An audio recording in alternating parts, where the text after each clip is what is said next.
Shalom Bapak Ibu yang dikasihi Tuhan kita Yesus Kristus. Selamat hari Minggu saya ucapkan. Dan selamat ulang tahun bagi Bapak Ibu dan saudara-saudara yang berulang tahun pada hari ini maupun hari-hari yang kemarin. Kiranya kasih Tuhan, berkat Tuhan, kesehatan yang daripada Tuhan, sukacita dan damai sejahtera melimpah atas Bapak Ibu dan saudara-saudari semuanya. Kita akan mendengarkan firman Tuhan. Mari kita bersatu di dalam doa. Tuhan Bapa kami yang di sorga, yang kami kenal di dalam nama Tuhan kami Yesus Kristus. Kami mengucap syukur untuk satu minggu penyertaan Tuhan dalam kehidupan kami. Engkau melindungi kami, Engkau memberkati kami, Engkau memberikan kesehatan kepada kami. Dan pada saat ini Tuhan, rasa sukacita kami memuliakan Tuhan. Dan hari ini kami mau mendengarkan firman Tuhan. Bapa yang baik, berfirmanlah kepada kami. Hati kami siap untuk mendengarkan firman Tuhan. Sebab kami percaya ketika kami mendengarkan firman Tuhan dengan sungguh dan melakukannya, maka berkat Tuhan sudah curahkan bagi kami. Kesehatan Tuhan berikan buat kami. Jalan keluar Tuhan berikan buat kami. Penghiburan dan kekuatan Tuhan berikan buat kami. Berfirmanlah Tuhan bagi kami. Kami siap untuk mendengarkan firman-Mu. Di dalam nama Tuhan kami Yesus Kristus kami berdoa. Amin. Bapak Ibu yang dikasihi Tuhan kita Yesus Kristus.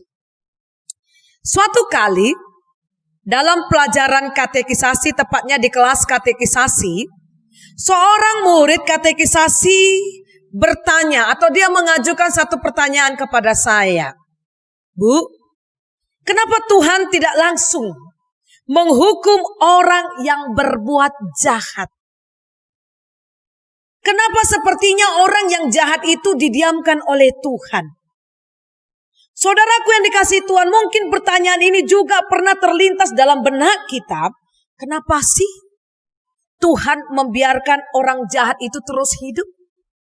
Kenapa orang jahat itu diberikan umur yang panjang?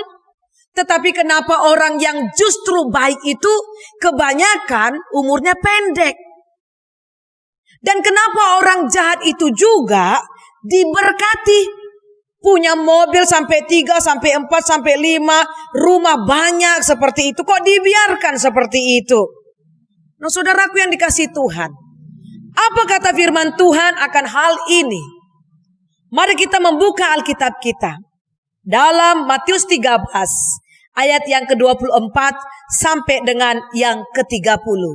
Matius 13, ayat yang ke-24 sampai dengan yang ke-30. Saya akan baca, Bapak Ibu menyimaknya dalam hati kita masing-masing. Beginilah firman Tuhan. Matius 13 ayat 24 sampai 30.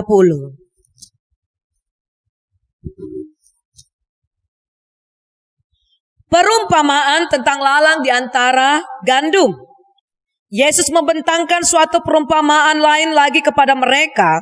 Katanya, hal kerajaan sorga itu seumpama orang yang menaburkan benih yang baik di ladangnya. Tetapi pada waktu semua orang tidur, datanglah musuhnya, menaburkan benih lalang di antara gandum itu, lalu pergi. Ketika gandum itu tumbuh dan mulai berbulir, nampak jugalah lalang itu. Maka datanglah hamba-hamba tuan ladang itu kepadanya dan berkata, Tuan, bukankah benih baik yang Tuan taburkan di ladang Tuan?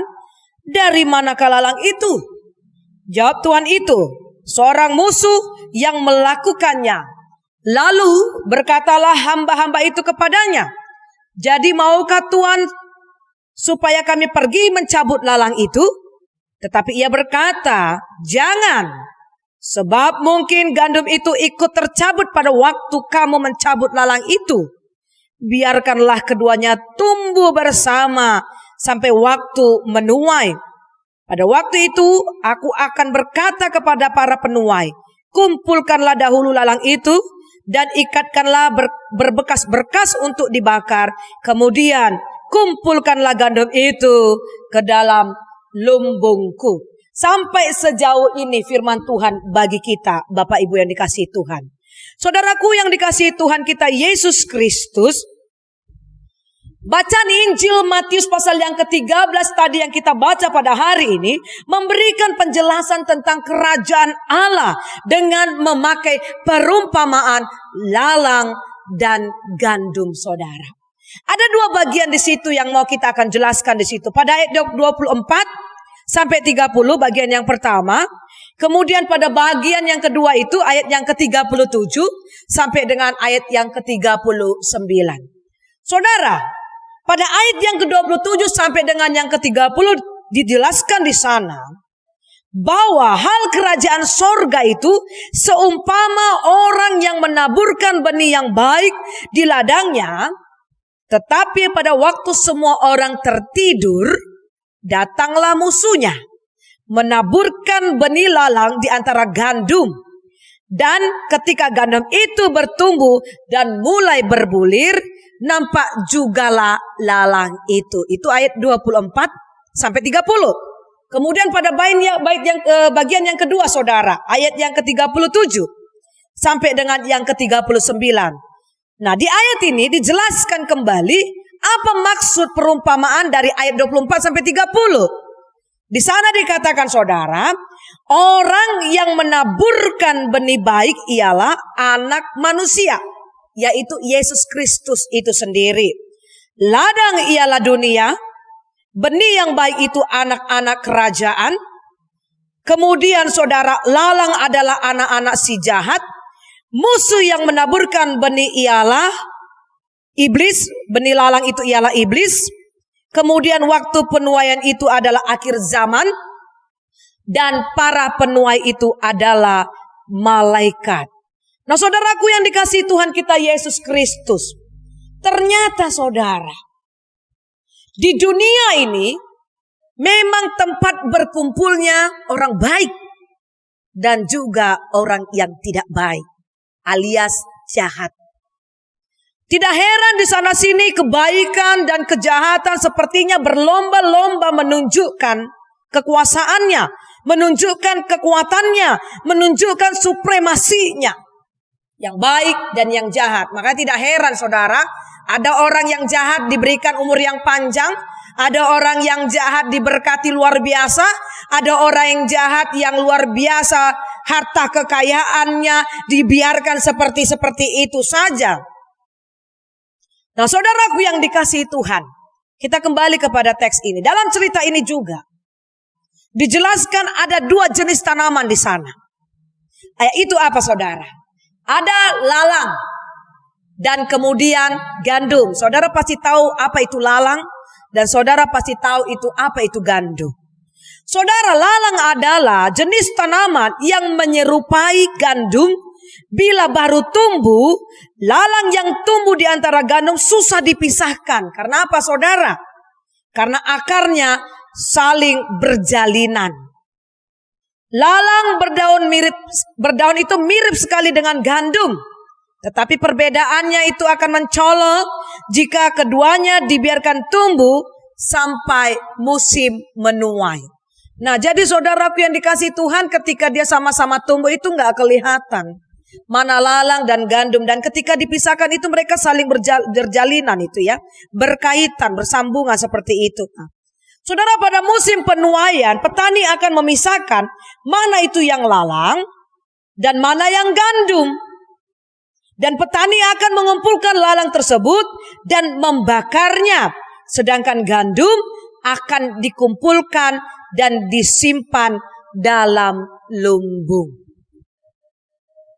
Saudaraku yang dikasihi Tuhan kita Yesus Kristus, perumpamaan lalang yang tumbuh di antara gandum merupakan satu pengajaran Yesus tentang kehidupan orang-orang percaya.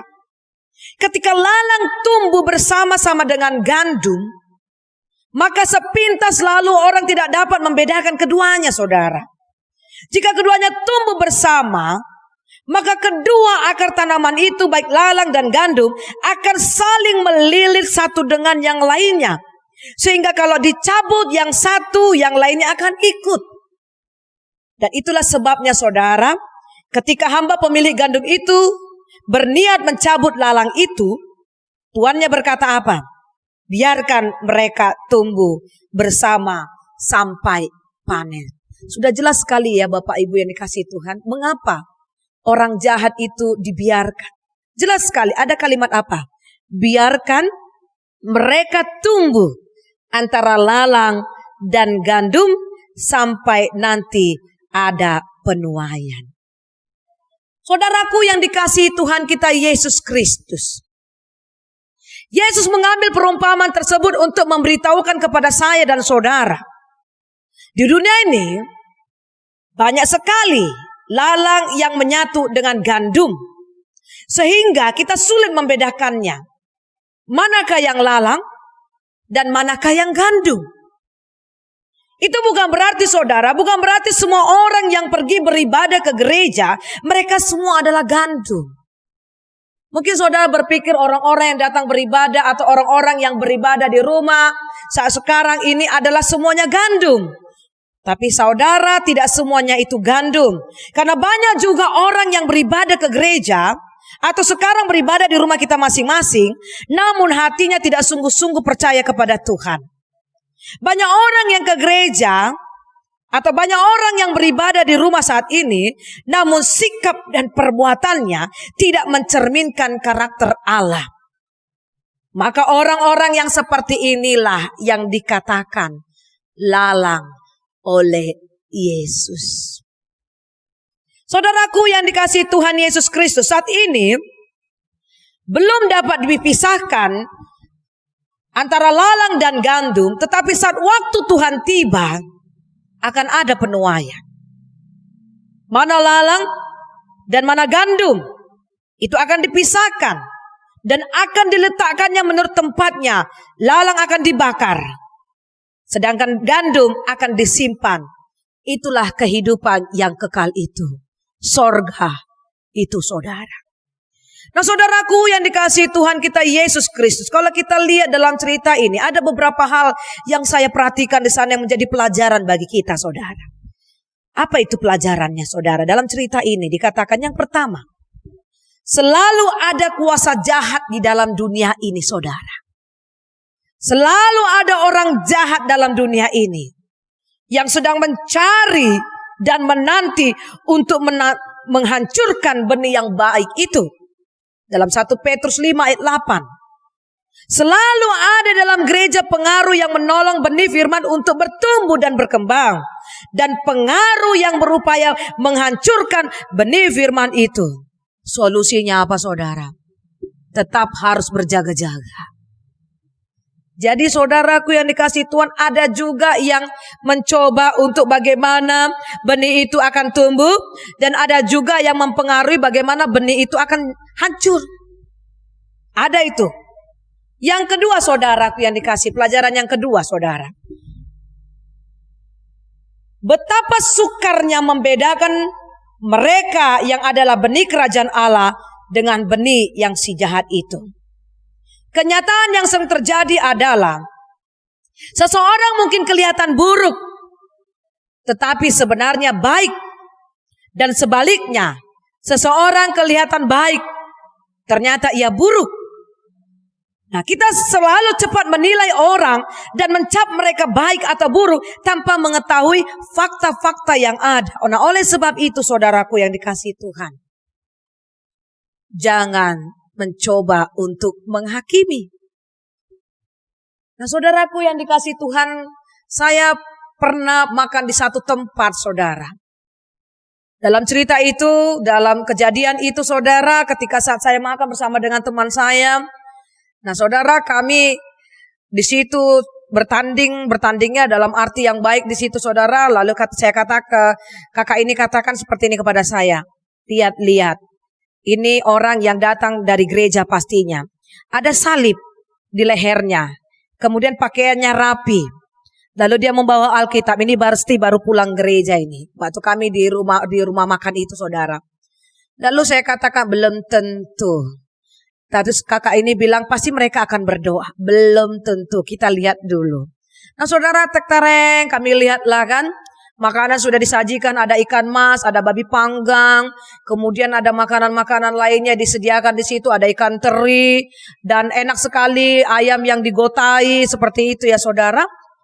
Dan ternyata saudara ketika sajian itu disajikan, ternyata mereka tidak berdoa, tetapi langsung memakan makanan itu. Lalu saya tersenyum dan katakan kepada kakak ini, lihat kan kak, tidak menjamin mereka anak Tuhan. Dengan tampilan yang memakai salib, dengan baru pulang dari gereja dan membawa Alkitab. Lalu saudara ada lagi pengunjung yang berikutnya datang. Lalu si kakak ini bilang begini lagi kepada saya. Lihat dek, pasti ini tidak akan berdoa.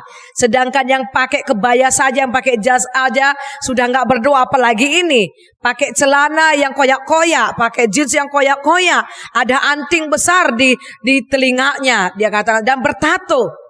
Lalu saya katakan kepada kakak ini, kita lihat aja nanti kak, saya katakan seperti itu. Nah saudara, disiapkan makanan lagi sama seperti yang tadi datang pengunjung pertama. Apa yang terjadi saudara? Dia berdoa. Lalu saya tersenyum sama kakak ini, saya kata, lihat kak, dia berdoa. Jadi jangan lihat seolah-olah penampilannya baik, tetapi lalu kita mengatakan, oh ini orang baik. Tetapi ketika penampilannya begitu tidak baik kita lihat, lalu kita mengatakan, oh dia bukan anak Tuhan. Saudara, hati-hati dalam menghakimi. Hati-hati di dalam menghakimi. Nah yang ketiga saudaraku yang dikasihi Tuhan. Yang ketiga, penghakiman pasti datang pada akhirnya saudara. Untuk menjawab dari pernyataan yang pertama tadi. Kenapa orang jahat itu sepertinya dibiarkan panjang umur. Orang jahat itu dibiarkan diberkati. Saudara, yang ketiga pelajaran dari lalang dan gandum ini. Penghakiman pasti datang pada akhirnya. Penghakiman tidak terburu-buru. Karena pada saatnya akan tampak konsekuensi dosa yang dilakukannya. Dan akan nampak sekarang atau nanti. Nah saudara yang dikasihi Tuhan, akan ada penghakiman. Makanya lalang dan gandum itu dibiarkan tumbuh. Pada waktunya nanti, pada waktu penuaian, maka apa yang terjadi? Lalang akan dibakar. Dan gandum akan disimpan. Itu artinya apa saudara? Bahwa orang-orang yang jahat, orang-orang yang kelihatan diberkati menurut saudara secara kacamata manusia, mereka tidak menerima kerajaan sorga. Saudaraku yang dikasihi Tuhan kita Yesus Kristus, renungkanlah sejenak, apakah kita ini lalang ataukah kita ini gandum? Selagi ada kesempatan, selagi ada waktu, berubahlah. Jadilah gandum yang akan dituai dan dimasukkan di dalam lumbungnya, yaitu surga yang kekal. Tuhan Yesus memberkati, kita bersatu di dalam doa. Bapa kami yang di sorga, Tuhan kami Yesus Kristus, kami mengucap syukur untuk firman Tuhan yang boleh kami dengar pada hari ini. Engkau tahu Tuhan bahwa kami hidup di tengah-tengah banyaknya lalang di sekitar kami. Tetapi jangan membuat kami Tuhan ikut larut di dalamnya. Tetapi kami harus menjadi gandum yang terus menghasilkan buah, yang kelihatan dan melakukan firman Tuhan dalam setiap kehidupan kami. Bapa yang baik, jadikanlah kami menjadi anak-anak Tuhan yang benar-benar sungguh melakukan firman Tuhan. Jadikanlah kami menjadi gandum yang ketika kami menghasilkan itu bisa kelihatan ya Bapa. Berkatilah firman-Mu Tuhan dan ajarkan kami untuk melakukannya. Di dalam nama Tuhan kami Yesus Kristus kami berdoa. Amin. Shalom Bapak Ibu, selamat hari Minggu. Tuhan Yesus memberkati.